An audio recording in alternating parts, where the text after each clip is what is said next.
पुस्तक नाम ऋषि चिंतन सानिध्य। लेखक बा नवजुग परिवर्तनर कर्णधार तपनिष्ठ पंडित श्री राम शर्मा आचार्य। विषय उठ, साहस कर, मने रख, प्रतिबंध और विपत्ति तुमर शुभचिंतक। ताहा तुमर शक्तिर सठिक उपयोग शिखाइबा पाई आसी थांती। से गुड़िक मार्गर कंटा दूर करी तुम जीवन को आनंदमय करने को आसी थांती। जो मानक रास्ता रे प्रतिबंध नहीं से माने जीवनर आनंद कौन जानी न थांती। से माने जीवनर स्वाद चाखी न थांती।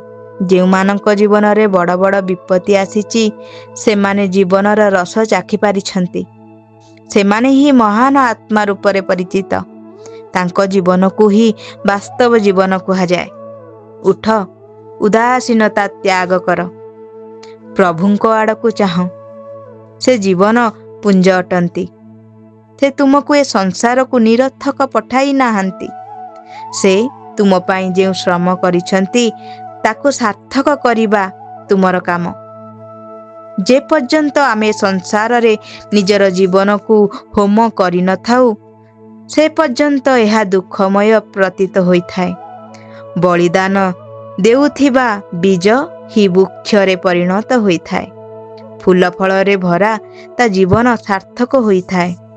सर्वदा प्रसन्न रुह, हसी हसी विपदर सम्मुखीन हुआ। आत्मा सबुठारु बड़ बलवान। एही सत्य उपरे दृढ़ विश्वास रख। एही विश्वास ईश्वरीय विश्वास अटे। एही विश्वास द्वारा तुम्हें समस्त विपत्ति उपरे विजय लाभ करि पारिबो। भीरुता तुम पाखरे तिष्टि रही पारिबो नहीं। एहा द्वारा तुमर बल बुद्धि हेबो। एहा ही तुम अंतर शक्तिर विकास करिबो। अखंड ज्योति, फेब्रुआरी 1940 मसीहा।